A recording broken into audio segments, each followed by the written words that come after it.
What's up, and welcome back. I'm John Stark, I'm MacMovieGuy.com, your favorite blind film critic, and it's the end of my March Madness. We have come to the end of the road, and I'm finishing with The Pale Blue Eye. I actually already have a review of this, but occasionally somebody will come along and they'll ask me to take a second look at something, or they'll ask me considerably after having seen the movie, they'll ask me something really specific and be like, "What did you think of the audio description for this movie?" And I'll be like, uh, "Don't remember it because I watched 200,000 movies and TV shows." uh, if you see how many reviews I have on my channel, know that I am also watching TV shows, and sometimes I'm rewatching movies and not always re-reviewing them. So yeah, I hear a lot of audio description. So the first request that I had from somebody was The Pale Blue Eye, which was a weird ask, but it had been long enough where I couldn't say anything substantial about the project except like, I don't know, I think I liked the movie and I think the audio description was okay. I remember like a couple shots, like a couple things about it, but I didn't remember much. So I figured I wanted to close out my month of March with The Pale Blue Eye, which I actually did a quality check of on the site, that website that I keep talking about at the beginning. I broke down sort of the elements of the audio description, what I did and didn't like, as it's sort of like a stream of consciousness. It's like a live blog. It's me. It's my thoughts as the movie's progressing. I don't go back and change it either. It might be incoherent. It might not. That's what live blogs are. It's essentially that. Um, and so, what is this movie? In case you didn't know, Pale Blue Eye stars Christian Bale. He plays a detective in sort of like the mid 19th century who is tasked with investigating a murder that has happened at West Point, and uh, how that sort of uh, evolves from just a simple murder to somebody has desecrated the body, and how these two things collide. And the story that we follow Bale on as our lead detective in this whole thing, and what he has to uncover, and sort of his own personal demons in the past, and who he ends up teaming up with, which is Edgar Allan Poe, ends up becoming sort of like his sidekick in this whole thing. And we weave in and out of these stories, and we have some interesting character actors that pop up, like Robert Duvall and Timothy Spall, and yeah, Lucy Boynton's in this. So yeah, it's directed by Scott Cooper. I thought, I don't remember the first time. For me as a person, I'm different probably than other critics because I really don't revisit my other reviews. I don't go back and look and be like, what did I say about this? Because for me, like movies, you can be hit differently, just even by the mood that you're in at a different time, just on a different day, or by what did you see before this? Have you been in like a desert, like a dearth of at the time, or did you see too many good movies and then the movie came along and you're like, well, unfortunately the last 10 movies I saw before this were just perfect and this is not. So I mean, there's so many things that can color and shade your experience of a movie. um, and then sometimes the movies get better as you see them, they also get worse. Sometimes a movie doesn't work the second time around. Sometimes it actually works better. Sometimes I've had all sorts of different experiences, so I don't know. I just acknowledge the fact that this is not the first time I've seen the movie. So it's not the first time I've seen The Pale Blue Eye. I remember liking it. If somebody walked up to me and said, should I watch The Pale Blue Eye? I would have said yes. I wouldn't have said no. Uh, would have said strong yes? No. But I would have said yes. So the audio description which is International Digital Center, written by Dakota Green and narrated by Liz Gutman. It's actually really pretty great. Like, I, I even said at the end of the quality check, I was like, I don't really know why I was asked to revisit this, because the breakdown, the things that I look for in audio description, it kind of nailed them. I thought the quality of the narrator, Liz did an excellent job. I didn't have a single problem with her. She's, you know, she's not flat. She's not boring. She's not a borderline AI. And at the same time, she's also not performative. And I know I like performative, but I know a lot of people don't. A lot of people like their narrator to be just performative enough that it's obviously a human, but you can tell when it's AI because AI just kind of never reacts to anything. So you're looking for just enough human, but not too human. Uh, we have some voice actors who do some, what I think is amazing work and very performative audio description that I think truly complements the pieces that they work on. Liz isn't trying to do that, but she also brings the perfect level here that a lot of the great narrators bring, you know, which is arguably not performative, but very human. You know, Laura Post and Jedi Barton and some others, like they're all nailing their audio description every time out of the gate without feeling like they're bringing you to tears or scaring you or making or try to make you laugh, enhancing a joke, that kind of thing. So I gave that 10 out of 10. The character descriptions here, honestly, are pretty excellent. We had so many character descriptions that were like on point. There was like one mention of race, but also I was thinking the actors that I actually know what they look like. They're all white, and in the time period where it's set at West Point, if you're doing time period accuracy, they wouldn't have been integrated. So it's very likely this would be an all-white cast. It might be an all-white cast. It never really gave any sort of ethnic diversity other than that. So there may not be diversity in this cast. So I accepted that and I didn't count that against the film because we were never told anything otherwise. So, but we weren't told necessarily the race of every character. It's just that I don't know that this isn't cast historically accurate as to what West Point would look like during this time period. So, but we got, hairstyles, we got hair color, we got wardrobe references, we got men with beards, we got age references, we got all sorts of things in terms of how different characters were described. So I thought Christian Bale, his character from the onset, really early on, is well described.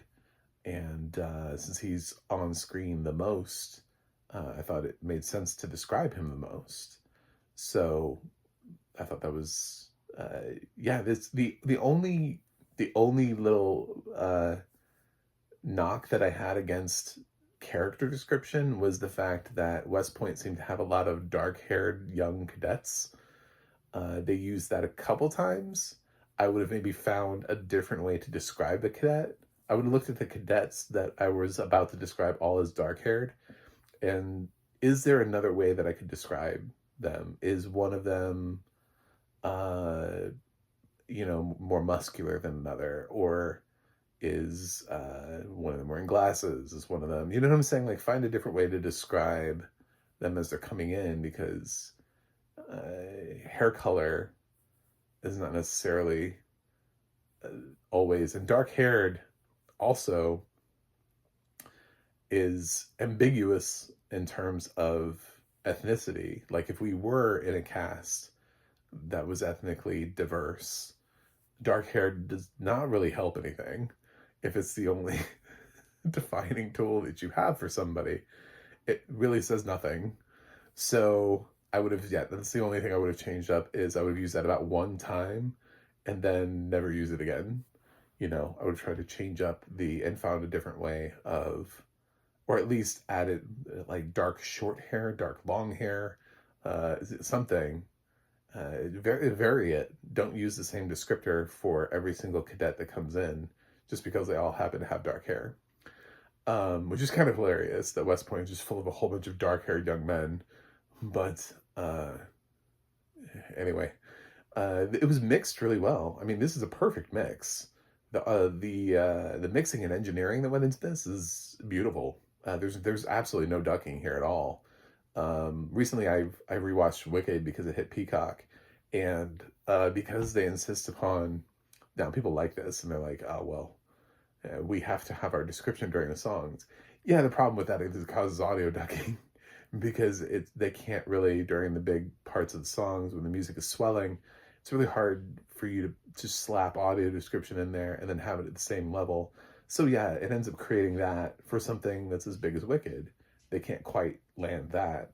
So Pale Blue Eye avoids that. It's perfectly mixed and engineered so that way the audio description track never compromises the sound of the movie, and it's always audible, and I never had a problem hearing one or the other.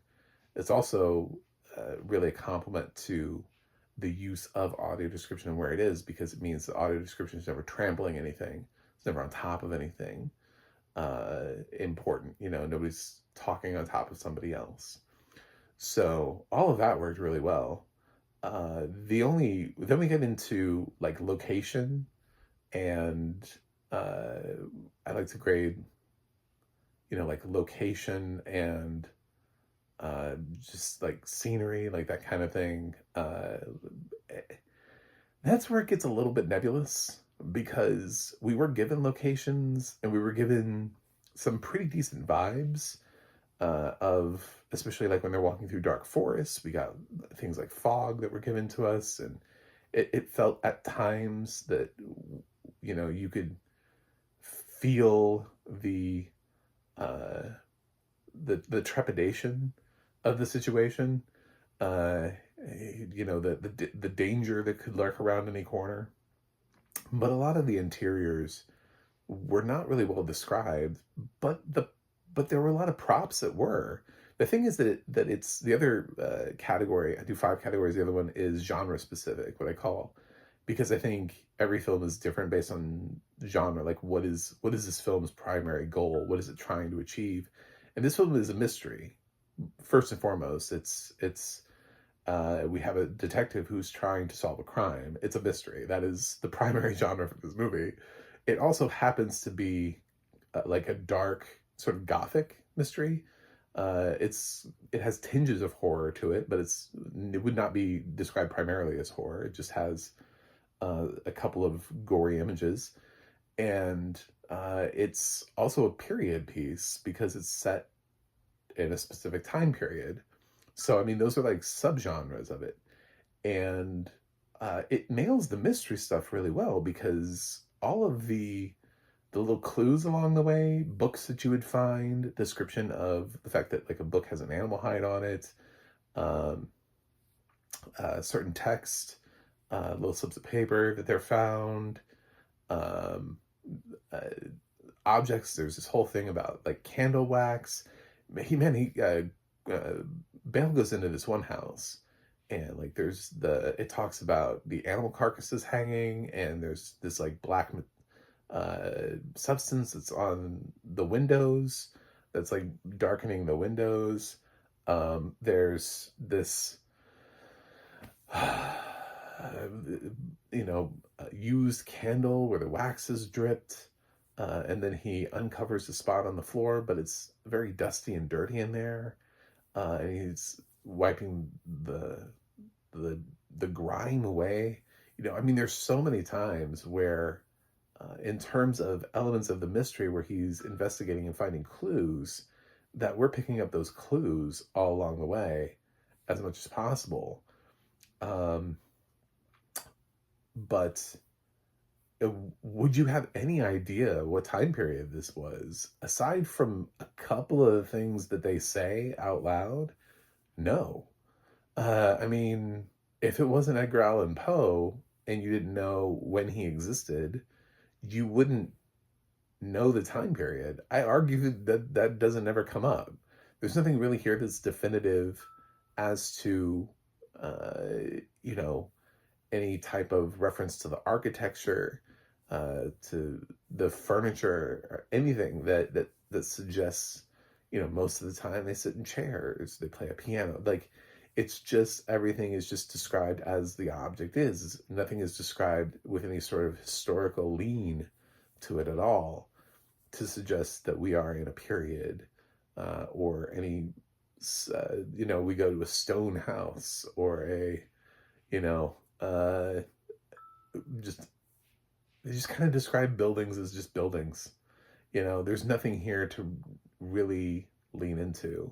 There are things that you would pick up on, like the lack of technology and how science is, and you would know that it's not current. But as to when specifically, I don't know that I mean, they're probably still trying to preserve bodies in bathtubs, um, in the, around the turn of the century, around 1900, but that's not when this movie takes place. So, yeah, I think it's hard to say necessarily that they nailed time period as being a thing, but that's not also the primary thing about the movie.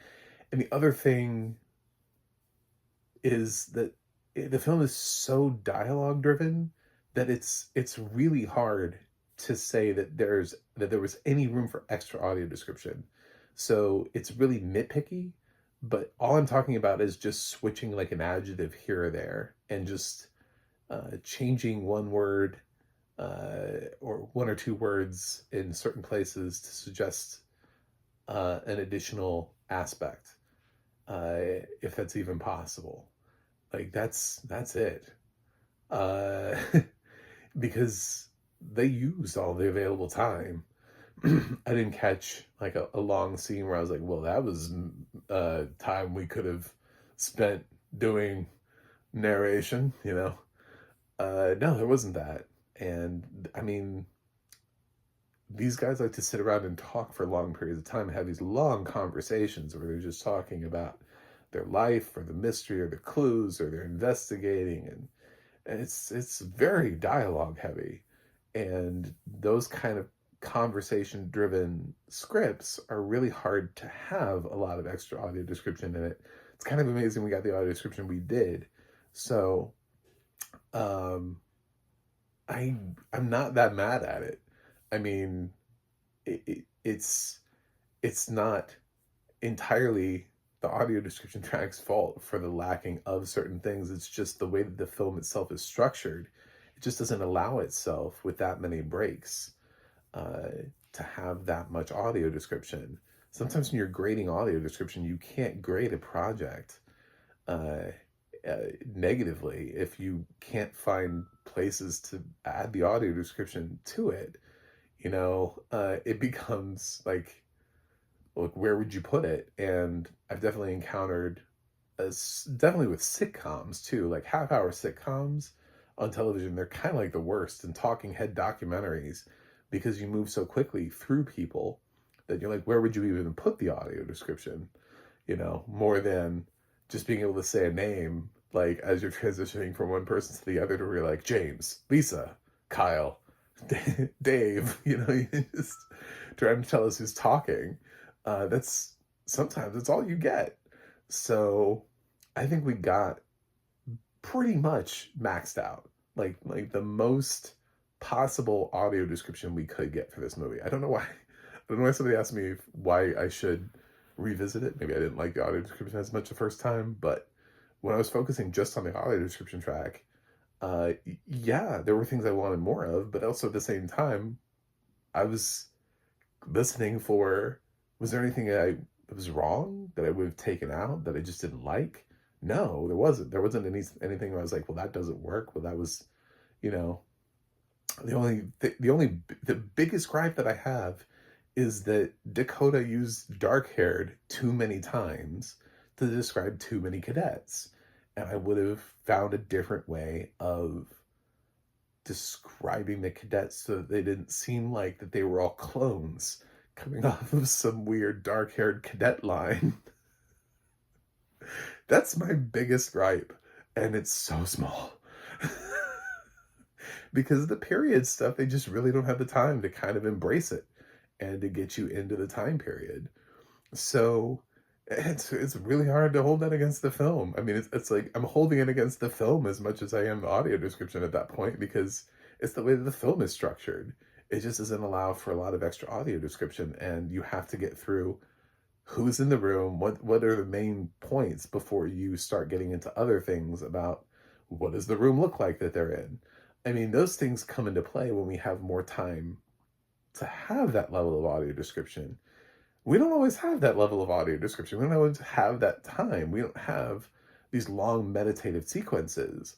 And Pale Blue Eye really doesn't give you a lot of time to have those long sentences. Anyway, I gave the audio description track, I graded on 5 different things based out of 10, and it got like a 97 out of 100. I think that's like the highest grade I've ever given anything. So pretty great audio description track. Yeah, that's, yeah, it was a, no, 47 out of 50. It was an A, whatever, 47 out of 50. Yeah, was the final grade, because 10 points out of each. So, yeah, so that's a pretty strong endorsement for the film. So, as far as liking Pale Blue Eye, I did. The second time around, I did like it. I thought the twists and stuff, especially towards the end, although there was a point where I felt like the movie was going to end and I had to pause it for unrelated reasons. And I was like, well, it's close to the end anyway. I have to pause it. And I'll be back.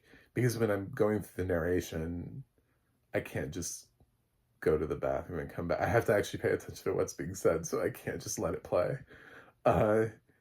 And it was like 24 minutes left. I was like, Jesus, there's 24 minutes left? I was like, how are they going to use this time? So when they managed to do it, they just did a lot of flashbacks and a lot of like revealing the, aha, well, this is the stuff that you should have known, but you couldn't possibly have known because, but anyway, so yeah, I like Pale Blue Eye, possibly more so the second time around. I'm gonna give it a B plus. I gave the audio description track an A, so yeah, this was a solid watch and a nice way to finish out the month. The only film that I reviewed twice. I knew I was going to, but I didn't want to say it at the beginning because I wanted to seem like I was really, truly going to review 31 movies I didn't have reviews of, but also at the same time, I knew somebody a while ago had asked me to take another look at Pale Blue Eye, and I've just been putting it off. And it was an absolutely excellent time to take a second look at Pale Blue Eye, was for this. So that's it. Thanks for watching. Thanks for joining me on March Madness. I may do this again at another point, but I think I'd rather do it for another streaming service next year and see if I can find 31 good, great, or excellent titles on something else. Man, I don't know. Netflix has been around the longest and they have the most original content. I don't know if I can do it for another streaming service. But I might try. Maybe Amazon next year. We'll see. But until then, I'll see you guys on the other side.